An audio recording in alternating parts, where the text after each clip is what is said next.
नमस्कार, मैं हूं आलोक जोशी और आप देख रहे हैं बिज अड्डा। और बिज अड्डा में आज हम बात करेंगे ग्रोथ की। अंतर्राष्ट्रीय मुद्रा कोष आईएमएफ या इंटरनेशनल मॉनेटरी फंड ने कहा है कि भारत की ग्रोथ रेट जितना उसे अनुमान था उससे 0.2% ज़्यादा रफ्तार से सामने आ सकती है। उसको इस वित्त वर्ष में यानी वित्त वर्ष 2023-24 में और उसके आने वाले वित्त वर्ष 2024-25 में भारत की अर्थव्यवस्था अब 6.3% पर एनम के रेट से बढ़ती हुई दिख रही है। ये जो उनका पिछला अनुमान था 6.1% का, वहां से 0.2% का रिवीजन है। और इससे पहले जून में उनका जब अनुमान आया था जुलाई में, उस वक्त भी उन्होंने ये कहा था कि वो 0.2% का इंक्रीज कर रहे हैं, यानी तब उन्होंने 0.2% बढ़ाया था, अब 0.2% फिर बढ़ाया है। तो लगातार 2 बार ग्रोथ रेट अपवर्ड रिवाइज हुआ है। उनको जैसी उम्मीद थी उससे ज़्यादा ग्रोथ दिख रही है। वजह वो बता रहे हैं कि अप्रैल से जून के बीच भारत में जैसी खपत की उम्मीद की जा रही थी, जो कंजम्पशन की उम्मीद थी, कंजम्पशन में उससे कहीं ज़्यादा मजबूती दिखाई दी है, जिससे ये दिख रहा है, जिससे ये लग रहा है कि भारत की ग्रोथ रेट में और तेज़ी आ सकती है। ये तो हुई बात अंतर्राष्ट्रीय मुद्रा कोष की, जो कह रहा है कि भारत की ग्रोथ रेट होगी 6.3%। और ये कब कह रहा है? जब भारत सरकार और भारत का रिजर्व बैंक दोनों 6.5% यानी 6.5% की ग्रोथ रेट का अनुमान लगा के बैठे हुए हैं, उस पर अभी फिलहाल टिके हुए हैं।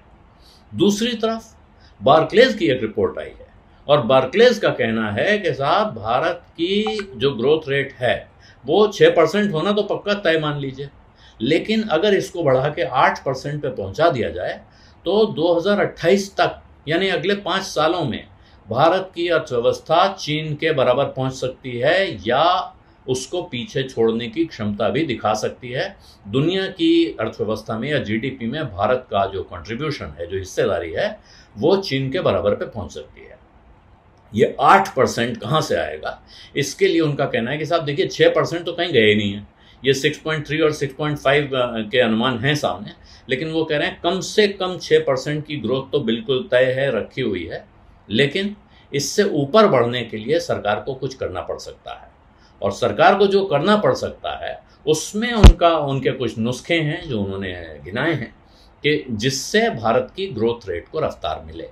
अभी तक की जो ग्रोथ रेट की रफ्तार है उसको उनका कहना है कि थोड़ी कम हुई है, लेकिन अगर आप बाकी दुनिया से मुकाबला करें, मिलाएं, तो पाएंगे कि भारत की रफ्तार दुनिया में सबसे तेज रही है और अभी भी ये सबसे तेज तो रहने वाली है। लेकिन अब आगे इसको बढ़ाने के लिए कुछ ऐसे काम करने होंगे जिनमें एक होगा सेविंग्स को बढ़ावा देना। जो सेविंग्स की हिस्सेदारी है भारत की जीडीपी में वो अभी 30.1% है और वो कहते हैं वो कम से कम 33.2% होनी चाहिए। अब ये कैसे होगी, ये बड़ा एक विकट सवाल है, क्योंकि पिछले दिनों भारत में बड़ी चिंता ये है कि सेविंग्स का रेट कम हो रहा है। दूसरा उनका कहना है कि हर साल एम्प्लॉयमेंट में जो लोग हैं उनकी संख्या बढ़ने की रफ्तार है अभी 1%, लेकिन हर साल 3.5% नए लोगों को रोजगार मिल जाए तो ये जो वर्कफोर्स है हमारी टोटल, ये 3.5% की रफ्तार से बढ़े, तो इससे ये दोनों चीज़ें मिलाकर भारत की अर्थव्यवस्था की रफ्तार को बहुत तेज़ कर सकती हैं। और इसके लिए उन्होंने सुझाव दिया है कि साहब एक महिलाओं का वर्कफोर्स में हिस्सा बढ़ाया जाना चाहिए। भारत को एक्सपोर्ट के पूरे दुनिया के कारोबार में अपना हिस्सा बढ़ाने की कोशिश करनी चाहिए, उसको बढ़ाना चाहिए। और तीसरा उनका है कि जो अभी तक इन्वेस्टमेंट किया गया है, पब्लिक इन्वेस्टमेंट हुआ है, जिसकी वजह से भारत की अर्थव्यवस्था में वो मजबूती रही है कि जिस वक्त पूरी दुनिया में उथल पुथल चल रही थी, टर्बुलेंस चल रहा था, उस वक्त भारत एक शांति का द्वीप जैसा बना हुआ था। तो इसको और मजबूत करने के लिए पब्लिक इन्वेस्टमेंट और बढ़ाया जाना चाहिए ऐसे अंदाज में जिससे कि वो ग्रोथ को और तेज रफ्तार दे सके। जिस वक्त पूरी दुनिया में चिंता के बादल छाए हों, चिंता की लकीरें हों, इस वक्त फिर नई चिंता खड़ी हो गई है।